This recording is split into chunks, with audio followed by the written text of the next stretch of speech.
আসসালামু আলাইকুম। আজকে আমি দারুণ মজার একটা নারকেল চিংড়ি রেসিপি আপনাদের সাথে শেয়ার করব। এই নারকেল চিংড়িটা সাদা ভাত, খিচুড়ি অথবা পোলাওয়ের সাথে খেতে কিন্তু বেশ ভালো লাগে। আমি নারকেল চিংড়িটা সাদা খিচুড়ির সাথে পরিবেশন করেছিলাম। ইনশাআল্লাহ খুব তাড়াতাড়ি সাদা খিচুড়ি রেসিপিটা আপনাদের সাথে শেয়ার করব। তাহলে চলুন দেখিয়ে দিচ্ছি আমি কিভাবে নারকেল চিংড়িটা রান্না করেছি। এর জন্য প্রথমে চিংড়িটা পরিষ্কার করে নিতে হবে। যারা কখনো চিংড়ি পরিষ্কার করেননি তাদের সুবিধার জন্য ডিটেলসে দেখিয়ে দেওয়ার চেষ্টা করেছি। প্রথমে চিংড়ির মাথার দিকের এই শক্ত অংশটা ফেলে দিচ্ছি, আর সামনের দিক থেকে এই অংশটাও কেটে নিচ্ছি। এবার কাঁচির সাহায্যে পায়ের অংশটাও কেটে নিচ্ছি। ভিডিওতে একটু ভালোভাবে খেয়াল করলে বুঝতে পারবেন আমি কিভাবে কাজটা করেছি।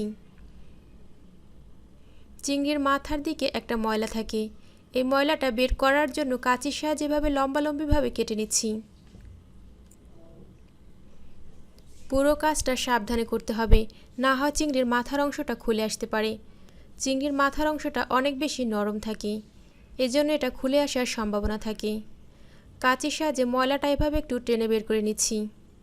এবার হাতের সাহায্যে আরেকটু টান দিলেই এই যে ময়লাটা দেখতে পাচ্ছেন এটা উঠে আসবে। যেহেতু চিংড়িটা খোসা সহই রান্না করব, এর পিঠের অংশটা এভাবে একটু কেটে নিচ্ছি। পিঠের এই অংশটাতে এরকম একটা কালো রগ থাকে, হাতের সাহায্যে টান দিলেই খুব সহজে এটা বেরিয়ে আসবে। এটাও ফেলে দিতে হবে। সবগুলো চিংড়ি পরিষ্কার করা হয়ে গেছে। নারকেল গাছের যে শলার কাঠি থাকে এই কাঠি নিয়েছি। কাঠিগুলোকে ছোট ছোট টুকরা করে নিয়ে চিংড়ির পিঠের দিকে এভাবে একটু ছেদ করে দিচ্ছি। এতে করে চিংড়ি ভাজার পরে আর রান্না করার পরে ছোট হয়ে আসবে না। পুরো ভিডিওটা দেখলে বুঝতে পারবেন কেন আমি এই শলাটা ব্যবহার করেছি। সবগুলো চিংড়ির গায়ে শলা ছেদ করা হয়ে গেছে।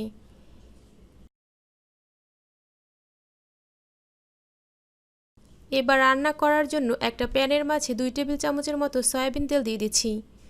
রান্নাটাতে যেহেতু নারকেল ব্যবহার করব, এর থেকে বেশি তেলের আর প্রয়োজন হবে না। নারকেল থেকেও অনেকটা তেল বেরিয়ে আসবে। তেল কিছুটা গরম হয়ে এলে এর মাঝে চিংড়িগুলো দিয়ে সামান্য পরিমাণে লবণ দিয়ে দিচ্ছি। চাইলে লবণটা আগে থেকে চিংড়ির গায়ে মেখে নেওয়া যায়, তবে আমি এই অবস্থাতেই দিয়ে নিচ্ছি। যখন চিংড়ির একটা সাইড এরকম একটু কালার হয়ে আসবে তখন সবগুলো চিংড়ি উল্টে নিচ্ছি। চিংড়িটা অনেক বেশি ভাজা যাবে না, তাহলে চিংড়িটা শক্ত হয়ে যাবে। আর চিংড়ি ভুনা করার সময় যদিভাবে খোসাটা রাখা হয় তাহলে খুব বেশি শক্ত হয়ে যায় না, মোটামুটি সফট থাকে। আর খোসাটা পুরোপুরি ছাড়িয়ে নিলে এটা অনেকটা রাবারি হয়ে যায়। আর চিংড়ির গায়ে শলার কাঠিটা না সেট করে নিলে চিংড়িটা এরকম কুচকে আসে আর দেখতে ছোট লাগে। চিংড়িগুলো ভাজা হয়ে গেলে এগুলোকে তেল থেকে উঠিয়ে নিচ্ছি।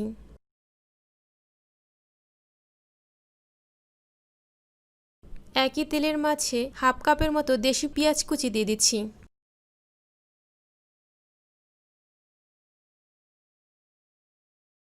পেঁয়াজের কালারটা চেঞ্জ হয়ে এলে এর মাঝে হাফ চা চামচ লবণ দিয়ে দিচ্ছি। এখানে আমি হাফ কাপ নারকেল কোড়ানো নিয়েছি। এই নারকেল কোড়ানোটা ব্লেন্ডারে ব্লেন্ড করে নিচ্ছি। চাইলে এটা পাটাতেও পিষে নেওয়া যায়।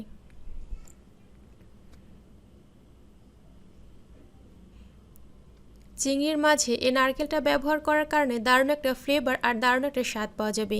যারা কখনো নারকেল চিংড়ি রান্না করেননি একবার ট্রাই করতে পারেন। এবার প্যানের মাঝে নারকেলের পেস্ট দিয়ে একটু নেড়ে নিচ্ছি। কিছুক্ষণ এটাকেও কষিয়ে নিতে হবে। এবার এর মাঝে 1 চা চামচ করে আদা রসুন বাটা আর জিরে বাটা দিয়ে আবার একটু নেড়ে নিচ্ছি। সামান্য পরিমাণে পানি দিয়ে দিচ্ছি। হাফ চা চামচ লাল মরিচের গুঁড়া আর হাফ চা চামচ হলুদের গুঁড়া দিয়ে দিচ্ছি। সব কিছু খুব ভালোভাবে নেড়ে মিশিয়ে মশলাটা কষিয়ে নিতে হবে। রান্নাটা সুস্বাদু করার জন্য অবশ্যই খেয়াল রাখতে হবে যাতে করে মশলাটা খুব ভালোভাবে কষানো হয়। মশলার গায়ে তেল উঠে এসেছে, এর মানে মশলাটা কষানো হয়ে গেছে। এবার মশলার মাঝে ভেজে রাখা চিংড়িগুলো দিয়ে একটু আলতো হাতে নেড়ে নিচ্ছি।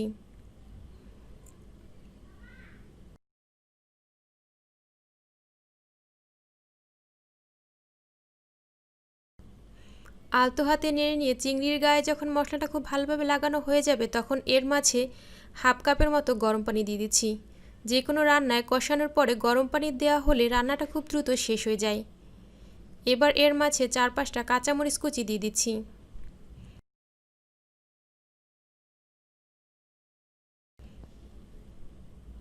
চুলার আঁচটা মিডিয়াম করে ঢাকনা দিয়ে ঢেকে দিতে হবে পানিটা শুকিয়ে আসা পর্যন্ত।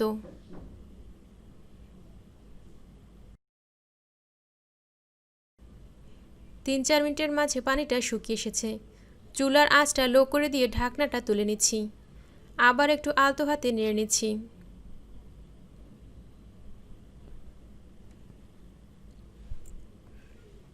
নারকেল চিংড়ির মাঝে দারুণ একটা ফ্লেভারের জন্য আবারও এর মাঝে 2টা কাঁচামরিচ কুচি করে দিয়ে দিচ্ছি।